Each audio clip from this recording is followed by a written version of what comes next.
జై హింద్ మిత్రులారా, నా పేరు మధు.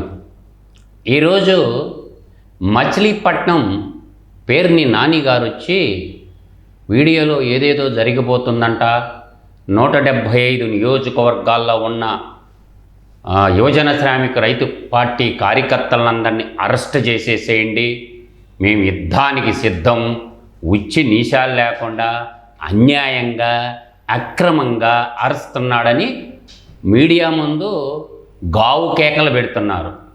నాని గారు, ఒక విషయం తెలుసుకోండి. మొట్టమొదట నీకు రీల్ స్టోరీ వద్దు, ఒక రియల్ స్టోరీ చెప్తా, విను, తెలుసుకో. ఇప్పుడు సభాపతిగా ఉన్నటువంటి అయ్యన్న పాత్రుడు గురించి మీరు ఏమేమి నిర్వాహం చేశారో పూర్తి పాఠం విశదీకరిస్తాను.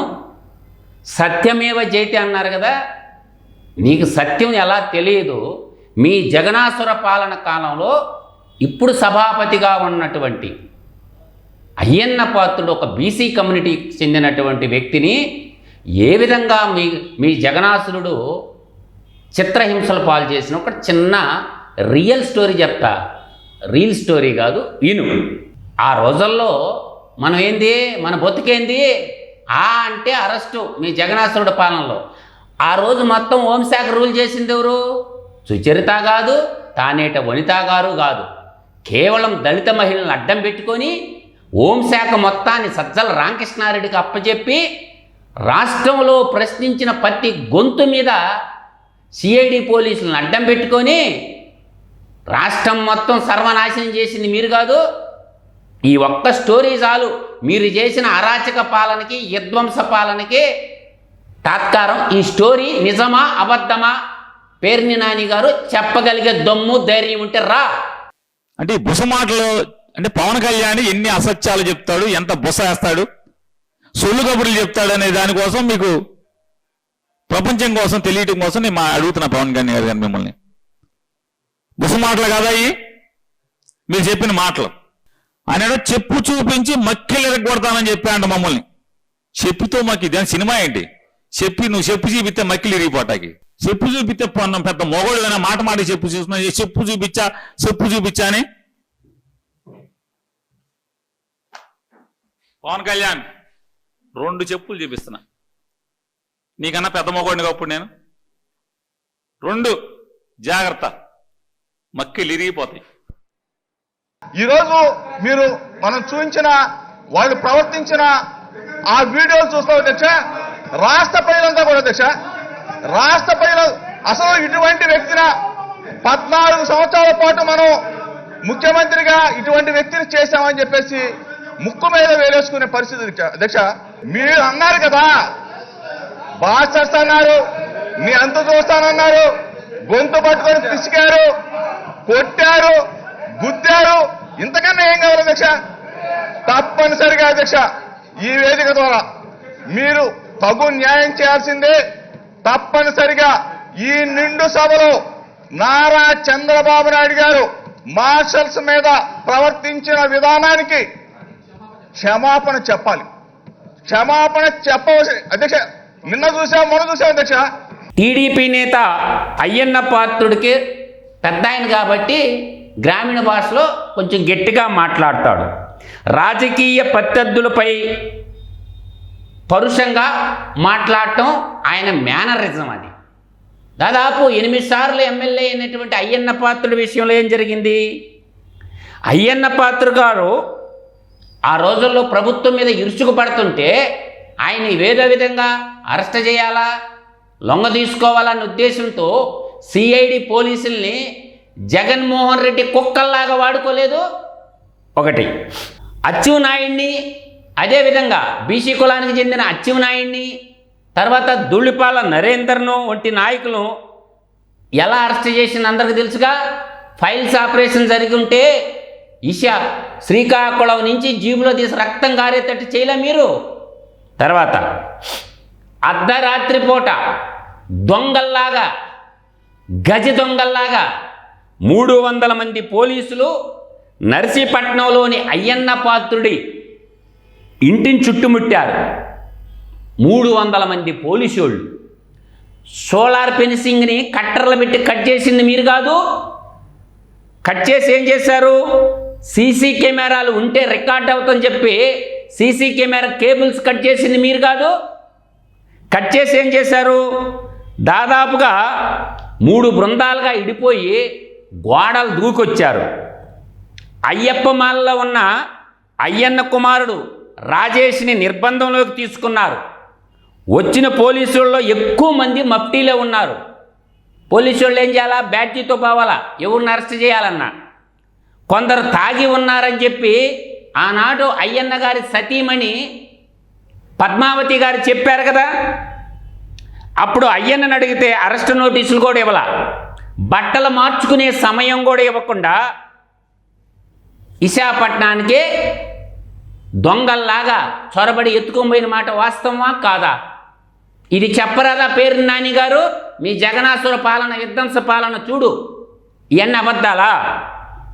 సాయంత్రం విశాఖ చీఫ్ మెట్రోపాలిటన్ మేజిస్ట్రేట్ ముందు తండ్రి కొడుకుల ఇద్దరిని హాజరుపరిచారు.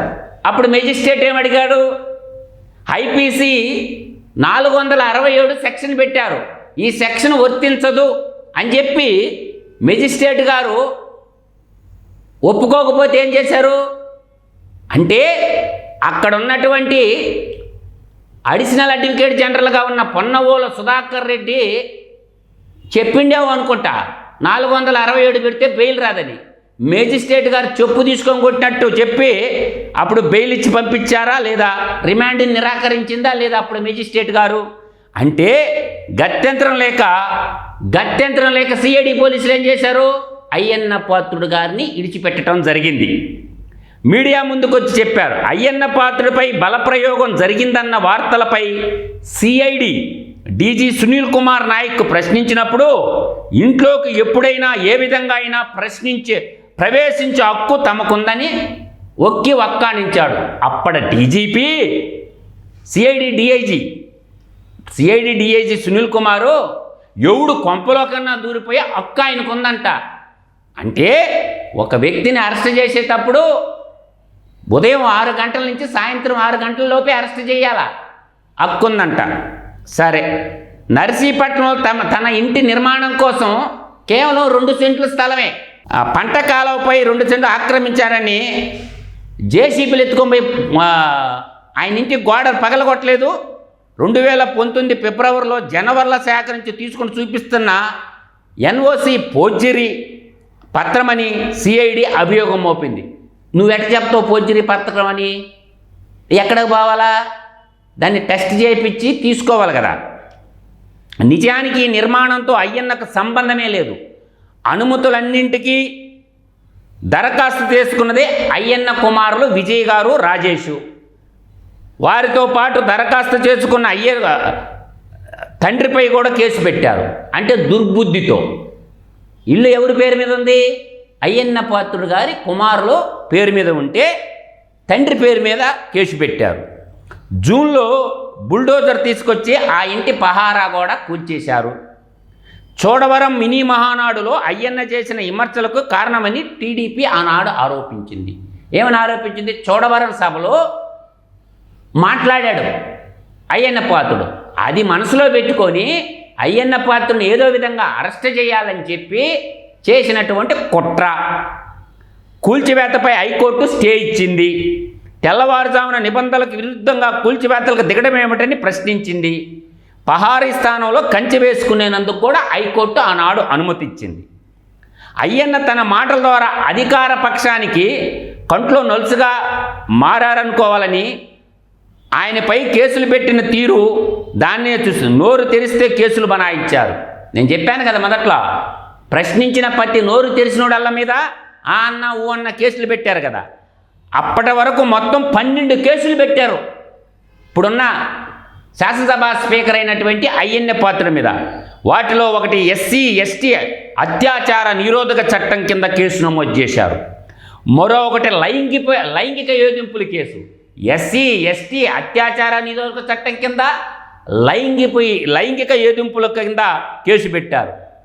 చోడవరం మినీ మహానాడులో ఆంధ్ర విశ్వవిద్యాలయం ప్రతిష్టను దిగదార్చట్లు మాట్లాడారంటూ ఇంకో కేసు నమోదు చేశారు.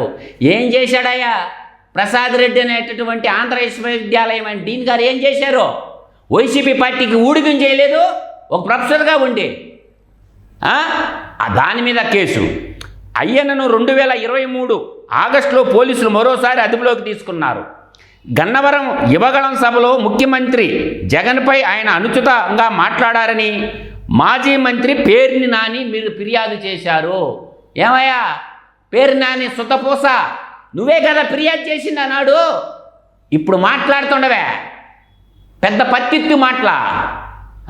ఆ రోజు నీకు అవుపళ్ళ చిన్నంతరం పెద్దంతరం రాజకీయ పార్టీలు ప్రజాస్వామ్యం 5 ఏళ్లకు ఒకసారి ఎలక్షన్ వస్తుంది, ఒళ్ళు దగ్గర పెట్టుకొని పరిపాలన చేయాలని సంగతి ఆనాడు మర్చిపోయావా? పేరు నాని నువ్వే కదా అయ్యన్న పాత్రుడి మీద కంప్లైంట్ ఇచ్చినటువంటి దుష్టుడివి, దుర్మార్గుడివే.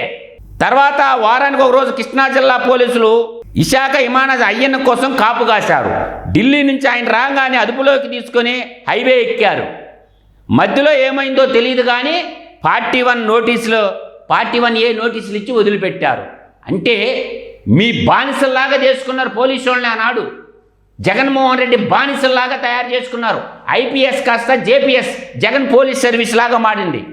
కొంతకాలం పాటు టీడీపీ సోషల్ మీడియా విభాగం ఐటీడీపీ బాధ్యతలు చూసినట్టు అయ్యన్న పాత్రుడి కుమారు విజయ్ కూడా సిఐడి పోలీసుల నుంచి ఇదే ట్రీట్మెంట్ ఎదురైంది.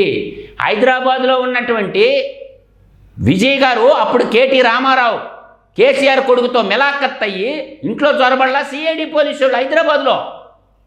ఇవన్నీ నీ కంటికి అవపడలా? మనం చేస్తే సంసారం, ఎదుటోడు చేస్తే వ్యభిచారం కాదు.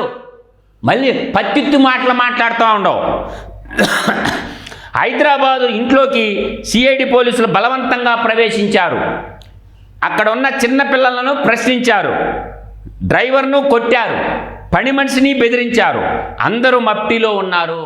అంటే పోలీసుళ్ళ గజి దొంగలా ఆలోచించుకోండి. మీరు చేసిన వ్యవహారాలు చూడవు. చొక్కాలపై బ్యాడ్జీలు లేవు. ఖచ్చితంగా పోలీసుడి మీద బ్యాడ్జ్ ఉండాలా. గుర్తింపు కార్డులు చూపించలేదు, ఐడి కార్డులు చూపించాలా.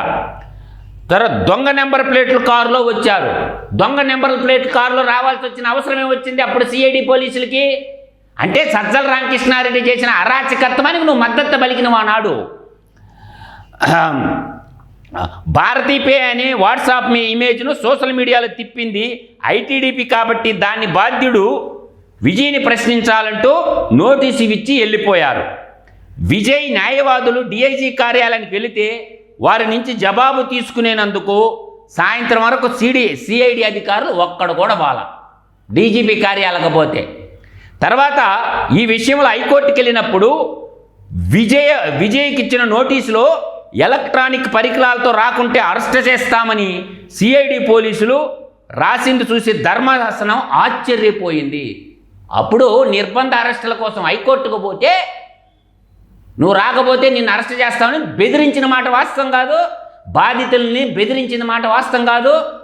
అందువల్ల మీ పాలనలో ఏకస్వామ్యం, నియంతృత్వం ప్రశ్నించిన ప్రతి గొంతుకు మీద ప్రశ్నించింది మీవాడు కాదు. రేపు పొద్దున్నే నేరాన్ని అంగీకరిస్తూ వాంగ్మూలం ఇవ్వాలంటూ కూడా ఆహ్వానించారు. అంటే చేయని నేరాన్ని కూడా ఒప్పుకోవాలా, లేకపోతే RRR నెట్టగొట్టారా? అట్టు కొడతారని ఆనాటి చేసిన ఘనకార్యాలు ఏంటమ్మా పేరుని నాని? అయ్యన్న పాత్రుడైనా మరొకరైనా తప్పు చేస్తే ఆ తప్పు శిక్షాస్మృతిలో పేర్కొన్న నేరం అయితే దాన్ని వారిని ప్రాసిక్యూషన్ చేయొద్దని ఎవరో అనరు. అయితే దానికి కొన్ని పద్ధతులు ఉన్నాయి. నేరాభియోగం తీవ్రతను బట్టి అరెస్ట్ అవసరమో కాదో కూడా సిఆర్పిసి చెబుతుంది. అవతల ఉన్నది ప్రతిపక్ష నేతలైతే చాలు ప్రతి చిన్నదానికి అరెస్ట్ చేయడం జగన్ వేలుబడిలో రివాజుగా మారింది. అరెస్టు కోసం కేసులు సృష్టించడం కూడా చాలా సందర్భాల్లో జరిగింది. ఈ అరెస్టు క్రమంలో ప్రజలకు రాజ్యాంగం ఇచ్చిన హక్కులను, వాటిలో భాగంగా నిందితులకు సిఆర్పిసి ఇచ్చిన హక్కులను పోలీసులు తమ ఇష్టారాజ్యంగా ఉల్లంఘించడం పరిపాటిగా తయారైంది. అయ్యన్న అరెస్టులోనైనా అంతకుముందు ఇతర టీడీపీ నేతలతో పాటు అనేక మంది ప్రజల అరెస్టులో నైనా మనకు కనపడేది ఈ విచ్చలవిడి అధికార దుర్వినియోగమే. దాదాపుగా అయ్యన్న పాత్రుడి మీద 12 కేసులు పెట్టి చిత్రహింసలు పాలు చేశారు. అందువల్ల మీరు పత్తిత్తు మాటలు మాట్లాడబాకండి పేరు నాని గారు. ఒకసారి సింహపూర్ జిల్లా నెల్లూరుకి వెళ్ళు. మేకపాటి వాళ్ళ అరాచకాలకి ఊళ్ళు వదిలేసి మేకపాటి వాళ్ళ కుటుంబం చేసిన అరాచకాలకి 100 కుటుంబాలు తెలంగాణలో బెంగళూరులో తలదాచుకొని బతుకుతారు. జిల్లాకొకరిని రౌడీలు తయారు చేయాలా మీ జగన్మోహన్ రెడ్డి? ఏ జిల్లాలో రౌడీజం చేయలేదు? ఏం మంచి మాటలు మాట్లాడా? ఒక ప్రజాప్రతినిధిగా ఉండి జోగి రమేష్ అసెంబ్లీలో మాట్లాడిన మాటలన్నీ ఒకసారి నీ చెవుల్లో నుంచి రక్తం గారద్దో లేదు పేరున్నాని. ఏం పత్తిత్తి మాటలు మాట్లాడిండు? మాజీ అంతకుముందు గతంలో 3 సార్లు ముఖ్యమంత్రిగా చేసిన రౌడీలు నేర్చుకొని చంద్రబాబు నాయుడు ఇంటి మీదకి బాలా, టీడీపీ పార్టీ ఆఫీసు మీదకి బాలా రౌడీలు నేర్చుకునే. ఇవాళ అగ్రిగోల్డ్ భూములు ఎలా రిజిస్ట్రేషన్ తప్పు జరిగిందో ఎంక్వైరీ చేసి పరిశోధించి చేసి కేసు రిజిస్టర్ చేశారు. ఇవాళ ఏమైనా అర్ధరాత్రి పూట వచ్చినారా? ఏసీబీ వాళ్ళు ఎంక్వైరీ చేశారు.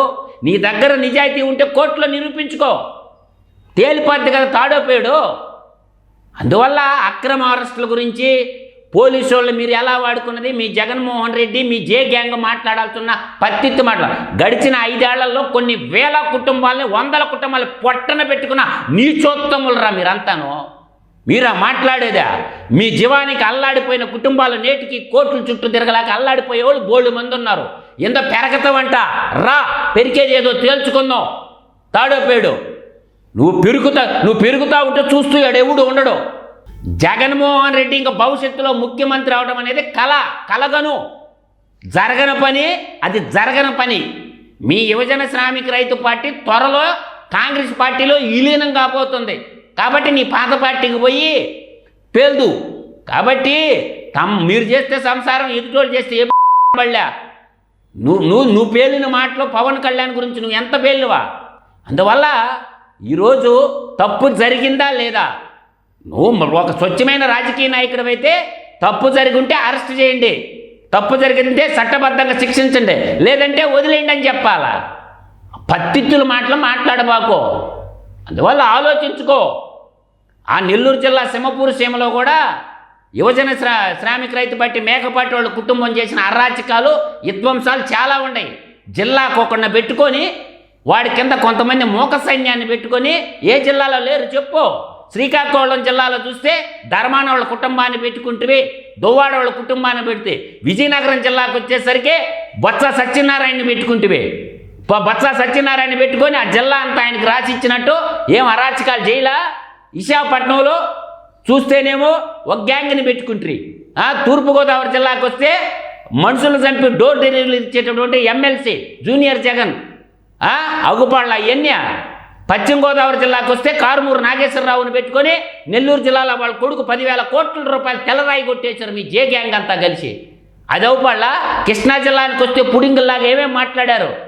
మీరు మచిలీపట్నం ఎమ్మెల్యేగా నువ్వు కానీ, గుడివాడగా వచ్చినటువంటి కొడాల నాని కానీ, గన్నవరం ఎమ్మెల్యే వంశీ కానీ, ఈయన జోగి రమేష్ కానీ, మీరందరూ మాట్లాడిన మాటలేంటమ్మా? మీరు ప్రవర్తించిన తీరేందమ్మా గడిచిన 5 సంవత్సరాల్లోనూ? గుంటూరు జిల్లాకు వచ్చేసరికేనేమో మాచర్లకు వచ్చేళ్ళకి పిల్లల్ని రామకృష్ణారెడ్డి ఒకడు. గుంటూరు జిల్లాలో మీరు చేయాలి అరాచకత్వమా? తర్వాత ప్రకాశం జిల్లాని రాసిచ్చేసారుగా బాలినేని శ్రీనివాసరెడ్డి కుటుంబానికి, వైవి సుబ్బారెడ్డి కుటుంబానికి. విశాఖపట్నం విజయసాయిరెడ్డికి నెల్లూరు, ఆయన నెల్లూరు నుంచి విశాఖపట్నంలో ఎవడు పుడింగులు లేరని చెప్పి జగన్మోహన్ రెడ్డి ఈడీ సిబిఐ కేసులో A2 నిందితుడిగా ఉన్నటువంటి విజయసాయిరెడ్డిని ఆడ ఉత్తరాంధ్ర ముఖ్యమంత్రి చేసిండు, షాడో ముఖ్యమంత్రిగా. దాని తర్వాత జగన్మోహన్ రెడ్డి బాబాయ్ వైవి సుబ్బారెడ్డిని చేసిండు. ఆడెవరు విశాఖపట్నంలో లీడర్ లేరు, ఉత్తరాంధ్ర ప్రజలకు ఆత్మగౌరవం లేదు. ఆ తర్వాత నెల్లూరు జిల్లాకు వచ్చేసరికి ఈ మేకపాటల కుటుంబానికి రాసిచ్చిండు. ఇవన్నీ తెలీదా? చిత్తూరు జిల్లాకు పోయాలకే మళ్ళీ ఒక 4 పుడింగులు. చిత్తూరు జిల్లా పెద్దిరెడ్డి రామచంద్రారెడ్డి ఆయన చేసిన అగత్తాలు అవపట్టంలా. తర్వాత ఈయన చెవిరెడ్డి భాస్కర్ రెడ్డి ఒకడు, ఆ తర్వాత బోమన్ కరుణాకర్ రెడ్డి ఒకడు. ఏందమ్మా వీళ్ళంతా చేసిందా? పత్తిత్తి మాటలు మాట్లాడుతున్నావు నువ్వా? నువ్వు అరాచకత్వాన్ని ప్రేమించి రాష్ట్రాన్ని అధోగతి పాలు చేయాలా, రాష్ట్రం అభివృద్ధి జరగకూడదు, రోజు ఏదో ఒకటి పెట్టాలా, రాష్ట్రం డెవలప్మెంట్ కాకూడదు, రాష్ట్రానికి బాటలు వేస్తున్నారు. కేంద్రంలో చంద్రబాబు నాయుడుకి అనుకూలమైన ప్రభుత్వం ఉంది. కేంద్రంలో ఉండేది ఎన్డీఏ కూటమి ప్రభుత్వం, రాష్ట్రంలో ఉండేది ఎన్డీఏ కూటమి ప్రభుత్వం. రాష్ట్రం అభివృద్ధి జరగొద్దు, తర్వాత చదువుకున్న యువతకు ఉద్యోగాలు కల్పించొద్దు, కంపెనీలు తేవద్దు, ఏదో ఒక అరాచకత్వాన్ని స్టార్ట్ చేసి రాష్ట్రాన్ని సర్వనాశనం చేయడానికి కంకణం కట్టుకున్నదరా స్వామి మీ యువజన శ్రామిక రైతు పార్టీ. కాబట్టి బుద్ధి తెచ్చుకో. పిచ్చిగా మాట్లాడితే నీ దాకా కూడా వస్తుంది గవర్నమెంటు. తమరి యొక్క ఏం కొల్లు రవీంద్రని ఎన్ని ఇబ్బందులు పెట్టినవమ్మా నువ్వా? తెలీదా? మచిలీపట్నంలో ఎవరికా పత్తిత్తు మాట్లాడకండి. కాబట్టి చట్టబద్ధంగా రూల్ ఆఫ్ లా ప్రకారమే పోతుంది గవర్నమెంటు. మీ మీ మీ విధ్వంస పాలన కంటే, మీ సజ్జల రామకృష్ణారెడ్డి చేసిన అవినీతి అక్రమాల కంటే, అక్రమ నిబంధనల కంటే ఈ ప్రభుత్వం సక్రమంగానే పోతుంది. ఎందుకమ్మా తొందర ఎందుకు? అందువల్ల మీ డబ్బులుంటే మీ కాడ పెట్టుకోండి. రాష్ట్రాన్ని అరాచకత్వంతో కానీ చేసి రాష్ట్రంలో అలజడులు సృష్టించాలంటే ప్రభుత్వం ఉక్కు పాదంతో తొక్కేస్తుంది. దాంట్లో వెనక ముందు కూడా ఆడదు. కొంచెం భద్రంగా ఉండండి. జై హింద్.